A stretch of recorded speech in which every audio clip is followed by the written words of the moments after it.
あなたは FX でトレードをする前に、チャートを分析して戦略をしっかり立てていますか？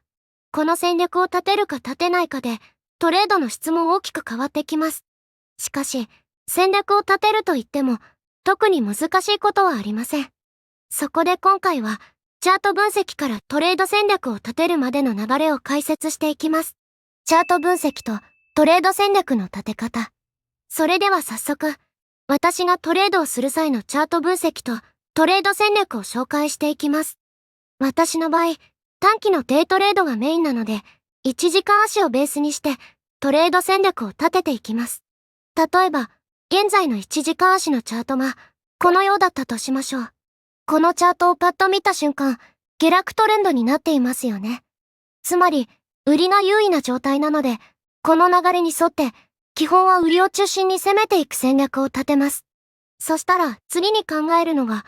どこで売りエントリーをするかということになるのですが、私の場合、トレンドが出ている時は、戻り売りがメインなので、戻り売りの候補をチェックします。そして、その候補を見つけるために、意識されそうな場所に、ざっと水平線を引きます。今回の場面だと、次のような感じです。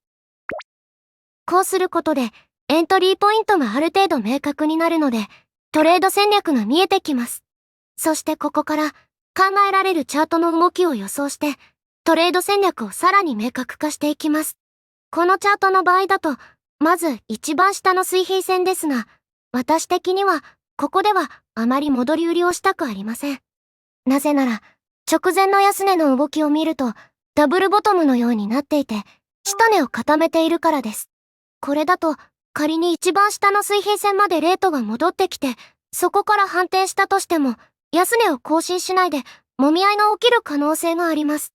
ここでもみ合いが起きて、下がらないような動きをすると、トレンドの転換を狙った買い、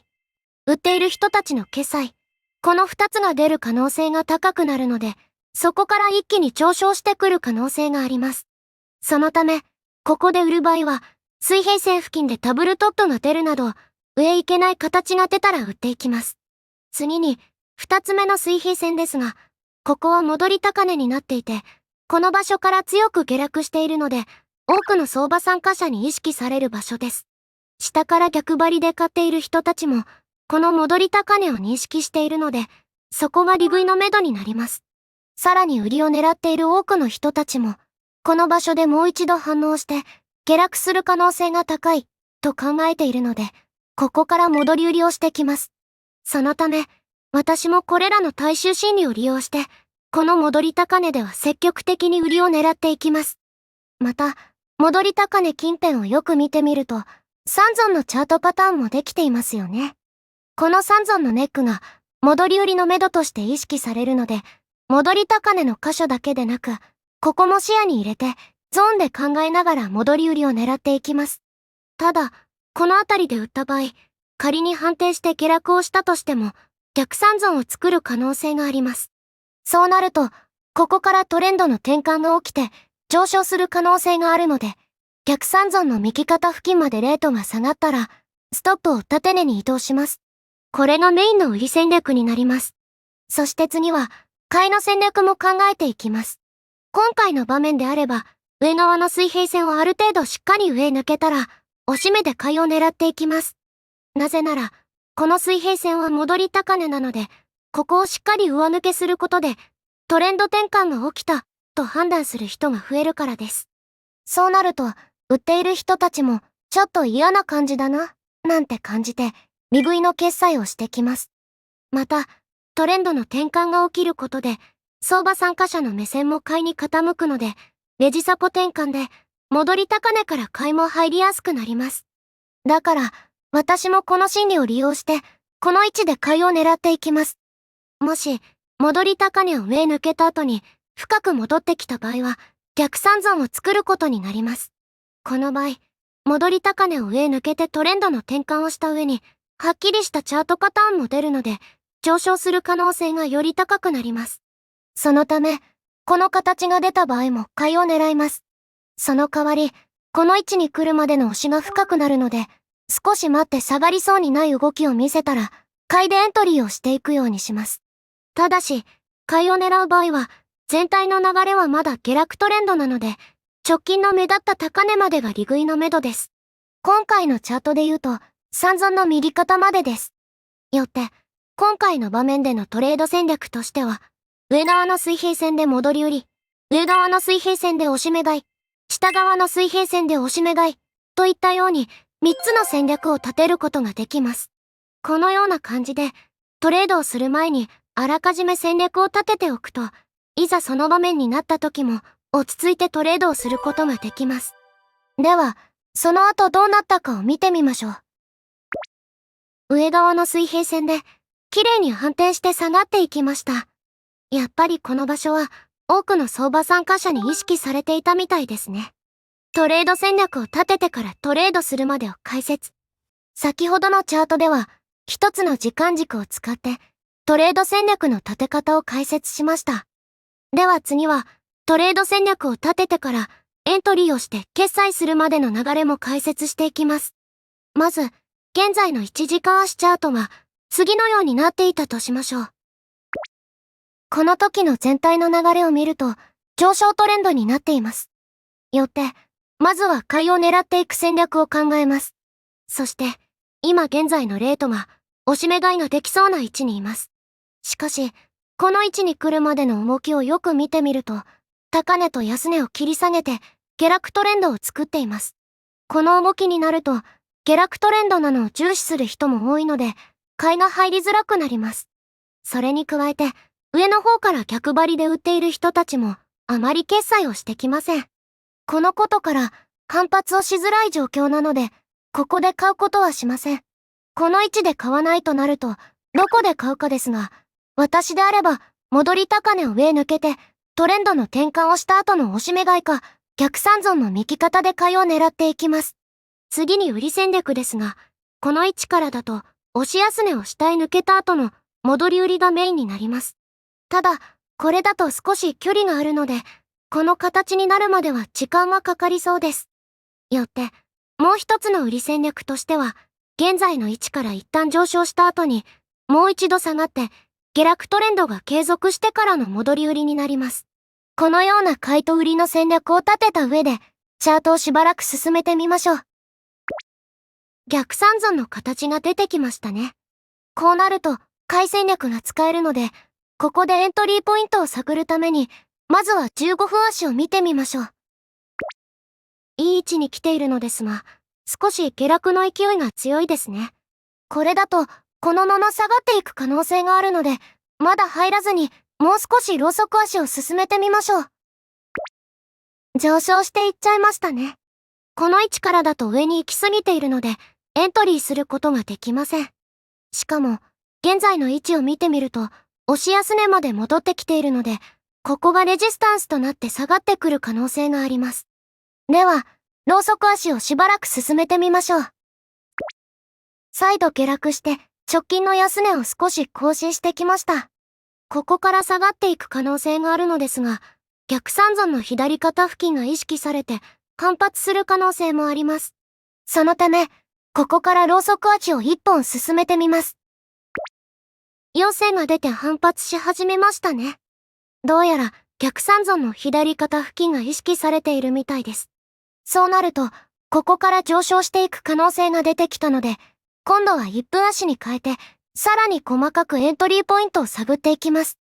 この時の1分足は次のようになっていました。1分足で見ると、下落トレンドになっています。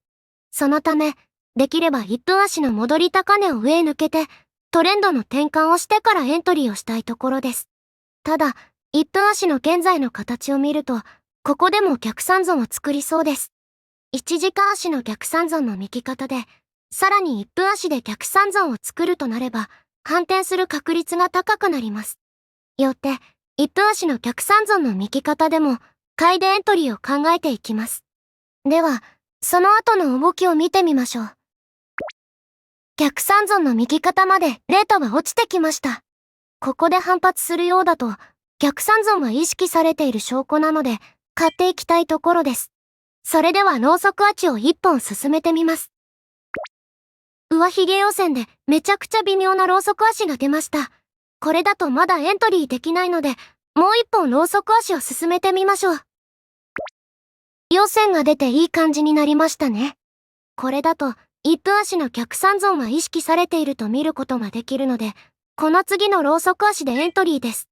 そして、この時の損切り位置ですが、1時間足の逆三ゾーンの右肩を下へ抜けた場所です。ここを下へ抜けると、短期で下落トレンドになるので、そのまま下がっていく可能性が高くなるからです。そして、利食い場所ですが、これは1時間足で目立った高値まで伸ばしていきます。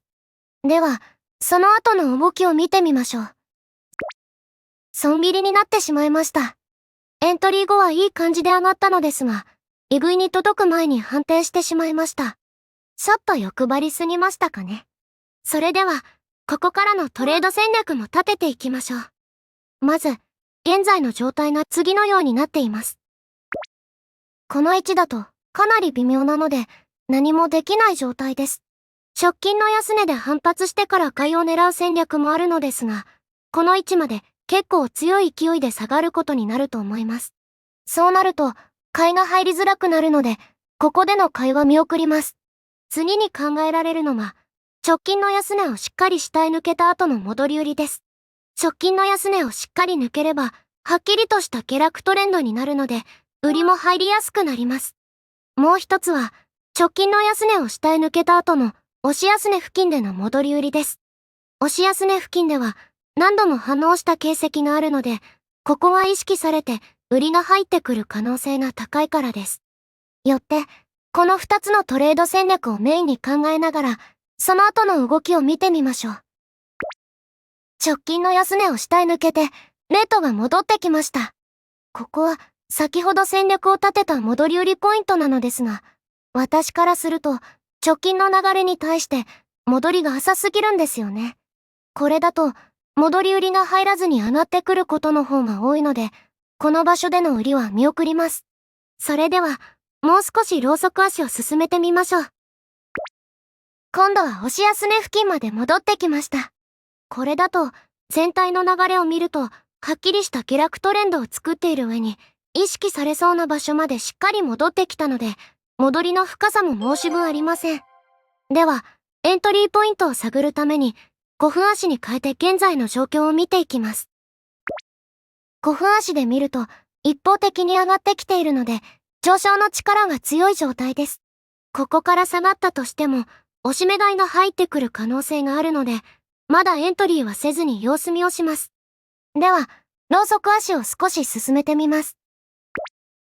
押し目も作らずにさらに上がっていきました。これは買いの力が少し強いので、せめてこの位置で少し揉み合って、上行けない状態になってからエントリーを狙いたいところです。それでは、もう少しローソク足を進めてみましょう。揉み合い始めて、上行けなくなってきました。この場所は相場参加者に意識されている証拠です。だんだんとエントリーが近づいてきた感じがあるので、ここで1分足へ変えて見ていきましょう。1分足で見ると、ダブルトップができています。この形を見ると、上行けなくなってきたのはわかりますね。ただ、まだわからないので、もう少しローソク足を進めてみます。いい感じになってきました。直前の動きを見ても、上がって高値を更新しようとしたけど、失敗して下がってきました。ここでエントリーをしてもいいのですが、直前の流れの勢いが強いので、もう少し我慢して様子見をします。では、この後の動きを見てみましょう。急に上がってきてしまいましたね。これだと、このまま上がって、高値を更新する可能性が出てきたので、一旦売りは見送って、その後の動きを見てみましょう。結局高値を更新せずに下がってきました。ここでエントリーをしてもいいのですが、よく見ると逆三損ができそうです。これだとまだ上昇する可能性があるので、イライラしますが我慢です。この状態から入るとしたら、ここから上がれずに逆三損が失敗してからです。では、ローソク足をもう少し進めてみます。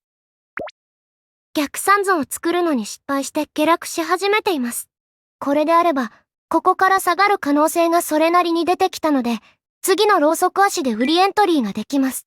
この時の損切り位置は、直近の高値を上抜けた場所になります。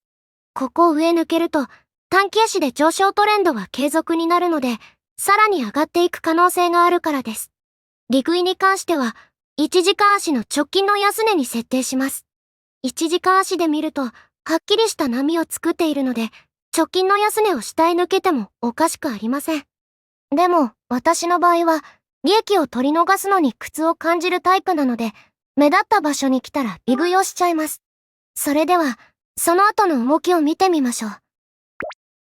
直近の安値を下へ抜けて、大きく下がっていきましたね。こういうのを見ると、利益を伸ばせばよかったって思いますよね。以上が、トレード戦略を立てて、エントリーから決済をするまでの流れの解説になります。どうでしたでしょうか？トレード戦略を立てると聞くと、何か難しいことをするイメージがありますが、実際に見てみると、至って普通だったと思います。でも、こんなシンプルな方法であっても、前もって戦略を考えておけば、焦らなくて済むし、精度の高いトレードもできます。その代わり、複数の時間足を使ってトレードをするような場合は、上足と下足をうまくシンクロさせる、マルチタイムフレーム分析が必要になります。これがうまくできないと、混乱してしまい、トレードミスが増えるので、この点は注意が必要になります。もし、この分析方法について、詳しく知りたい場合は、この動画も見てみてください。概要欄にリンクを貼っておきます。トレード戦略を立てるときに必要な力は、ここまでは私のトレード戦略の立て方をお伝えしてきました。しかし、トレード戦略とはいえ、特に難しいことはなかったと思います。なぜなら、トレード戦略に必要な力は、全体の流れを見る力、水平線を引く力、といった基本的な力だけで十分だからです。もし、あなたが FX 歴が1年以上あるなら、勝つためのチャート分析とトレード戦略を立てる力は十分あるので、あとは訓練を積むだけです。数をこなしていけば自然とできるようになるので、今のまま FX を頑張っていただければと思います。ちなみに、今回のチャート分析とトレード戦略の立て方に役立つ動画を概要欄に貼っておくので、よければ合わせて見てみてください。まとめ。今回はトレードをする前のチャート分析と戦略の立て方について解説をしてきました。トレード前にあらかじめ戦略を立てておくことで落ち着いてトレードができるようになります。落ち着いてトレードができればミスが減って勝率も上がります。そのため、もしあなたがトレード前に戦略を立てていないなら、ぜひこのことにも挑戦してみてください。それではまた次回の動画でお会いしましょう。役に立ったと思ったらいいねとチャンネル登録をお願いします。